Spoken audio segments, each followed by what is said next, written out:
All right, in this question, it says an object hangs in equilibrium, which is true. So first of all, we have a weight here. So this weight is going to be like mg. And that will be the tension in this string, T3. So I like this one, T3 equals mg. And this downward force, T3, needs to be balanced by an upward force. So those two things are equal to each other. And this upward force, if I make this into a little triangle, since this is opposite theta, so this is going to turn out to be T1 sine of theta. So T1 sine theta also has to equal T3. So that one is also true. And then T2, we have something in the horizontal direction, has to be balanced by something in the horizontal direction here. So I'll go like this. And that horizontal direction is going to be, so I'm going to look up here. So this is theta, we'll call this adjacent. So this is going to be T1 cosine of theta. That's a 1, not an I. So that's this across, which would be equal to this. So this is also T1 cosine of theta. So that is also true. So just using your trig and being able to find things that are equal to each other. All right, the next one. This is a free body diagram. The coefficient of friction between the snow and the sled. What is the frictional force? So let's draw a quick free body diagram and kind of talk through it really, really fast. So we have a sled. I turned it into a dot. It's being pulled at an upward angle with a force called Fa. So we know that we have Fw pointing down. And we are looking for friction. So friction goes backwards. And friction is going to be equal to mu times Fn. So friction is going to be equal to mu and Fn. So Fn, we have Fw going down, but we also have this Fy, I'll call it, pointing upward. And so Fn is that downward force minus that Fy. And the downward force is going to be mg. And Fy, you can see that that y component is opposite theta. So that's going to turn out to be Fa sine of theta. And so that is the correct answer for that one. So really, I wanted you to focus on remembering how to get Fn and how to draw a free body diagram. All right, this one is about pulling something up an inclined plane. Let's talk through it quickly. So if I pull something up the inclined plane, I'm going to have to overcome what is going down the inclined plane, and that would be Fp, and any friction that is happening. So the upward force is going to end up equaling the sum of the downward force plus any friction that is happening. So the Fp is always equal to mg sine of theta, and friction is always mu times Fn, and Fn is mg cosine theta. So again, what I'm really wanting you to know are how to find the components on an inclined plane. What is Fp equal to? What is Fn equal to? And then if we plug in all of these numbers, so the coefficient of friction, the mass of the block, 5 kilogram block. So this is 5 times 9.8 times sine of 30. And coefficient of friction is 0.5, 5 kilogram block, 9.8 cosine of 30. I hope that equals 45.7 newtons. All right, the next one is finding the acceleration of the system and then the tension in the string. So I want you to remember that in order to find the tension in the string between connected objects, you have to first find the acceleration of the system. So I'm going to divide my paper in half and let's find the acceleration of the system. So the acceleration of the system, you talk to yourself and you say, okay, F equals ma. But since I have more than one block, this is going to be the net mass, and I got to put in the net force. So the net force is going to be like what makes the system move. That would be the 15. Minus any friction that you have. I don't have any friction. The net mass just means add them together, so that's 5. So the acceleration of this system is 3. All right, we need that answer in order to get the tension in the string. To get the tension in the string, pick one of the boxes and draw a free body diagram of just that box. So this box has, the only thing I see on this is a little teeny piece of string. So we'll call it the teeny piece of string, which is Ft. Then I'm going to write down, F equals ma. And I'm trying to find Ft. So the only force acting on this is Ft. And so that is going to be the mass of that box times the acceleration of that box, and the tension is 9. But what if you had chosen the other box? What if you had chosen this one? If you had chosen that box, you would see that it has this 15 acting on it. I'm going to make that a longer arrow. And it's got this little piece of string going backwards. And so when I say F equals ma, the net force is going to be 15 minus Ft. 15 minus Ft is the mass of this box, which is 2, times A, which is 3. And, whoops, this I wrote F, it's an Ft. And Ft will turn out to be 9. So it doesn't matter which box that you pick. All right, next, going into something I hope a little bit more easy, or a little easier. All right, so we are looking at something going in circular motion. So one of the key concepts is we're supposed to know the direction of the force, acceleration, and velocity vectors. So this thing is rotating clockwise. So we'll make it like this. All right, so that means the velocity vector goes tangent to the circle.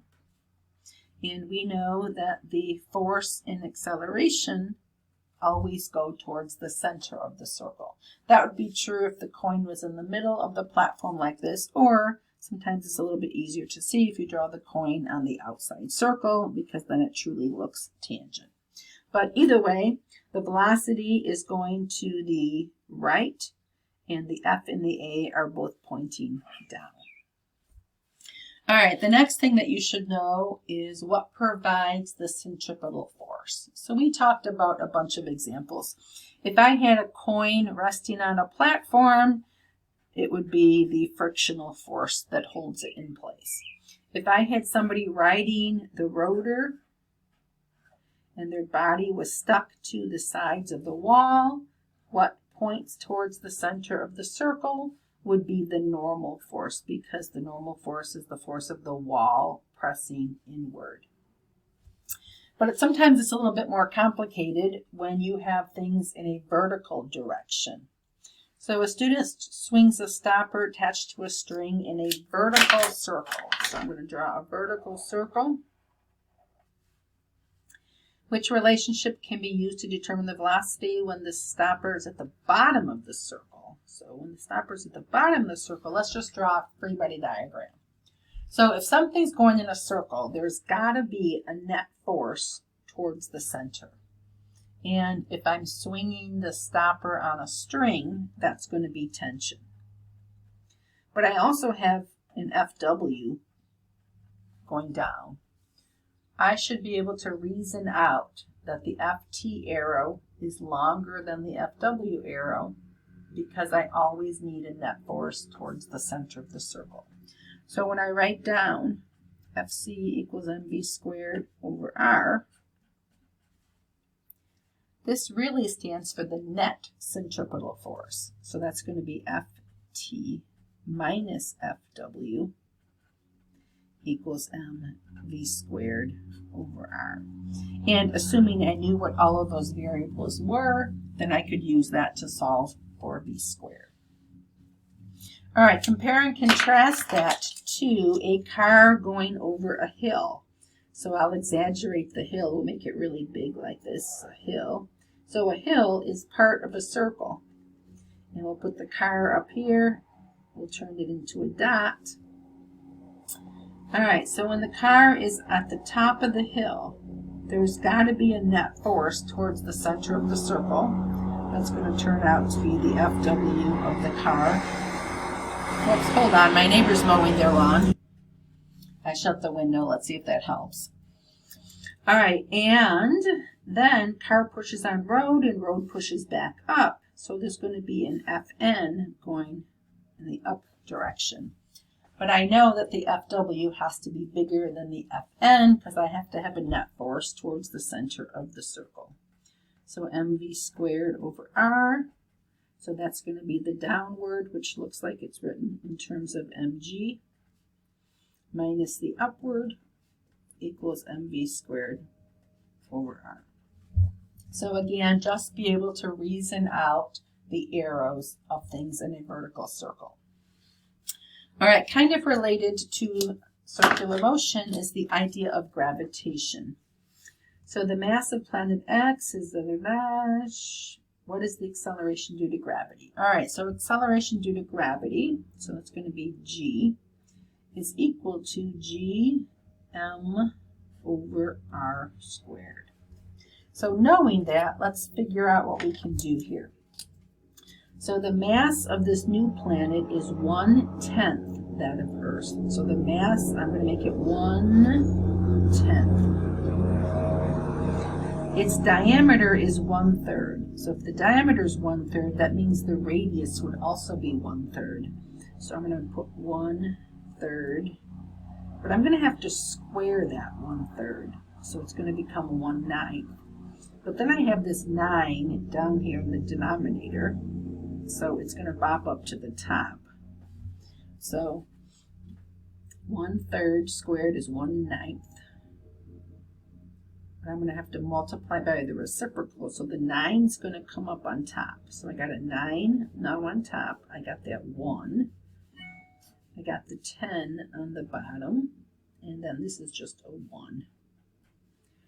And so now I can say that the acceleration due to gravity on planet X is going to be 9/10 of whatever it was on Earth. So on Earth it's 9.8, but it's 9/10 of that. So I'm just going to multiply 9 times 9.8 divided by 10, and it is about 8.82. So again, that's the closest answer.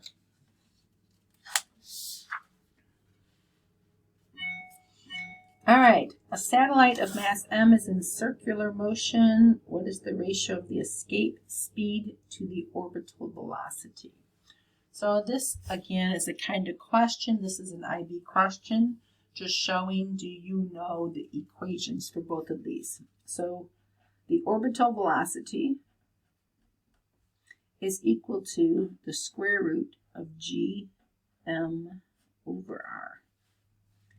The escape velocity is equal to the square root of 2gm over r.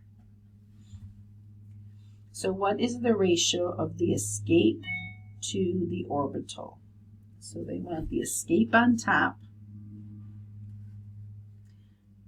2gm over r, and the orbital on the bottom.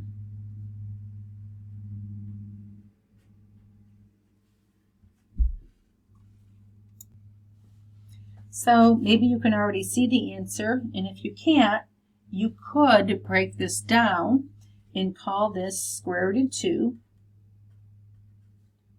And then this would be square root of GM over R. And then we have square root of GM over R. And then this mess would cancel with this, and I would end up with just square root of 2. All right, next question. Suppose you are asked to calculate the potential energy of a toy rocket at the top of a cliff. So there are 2 equations for potential energy. And how do you know which one to use? So if you can draw the Earth, and I'll draw a little cliff here. And if you are talking about a spot that you can assume that G equals 9.8, then you can use MGH. But knowing that the acceleration due to gravity becomes less and less and less the higher up you go, if you think the problem or question is about a spot where G cannot be considered 9.8, then you have to use the other equation. All right, the last 2 questions here have to do with Kepler's law. Kepler has 3 laws. His first law says that sometimes when planets orbit a star, they orbit in circular paths, and sometimes they are elliptical paths. They're technically elliptical paths, but the ellipses are close to circles.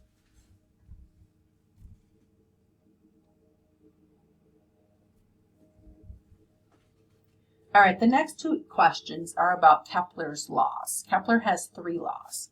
The first law you really don't need to know a lot about, but it basically says that when things orbit something, they orbit in elliptical paths, but those elliptical paths are practically circular, so sometimes we pretend they're elliptical and sometimes we pretend they're circular at our convenience. The second law focuses on the elliptical path of something. So we have a star, we can call it our sun, and we are now going to have a planet that's orbiting the sun. And so I'm going to exaggerate the elliptical path. So what this means is because I have this elliptical path, the velocity of the planet is not constant on this elliptical path. And so the equation that we're using is RV equals RV. And I'm going to put a 1, 1, and a 2, 2. So a planet orbits a massive star at one location. It has a speed of 45,000. 1, 2, 3.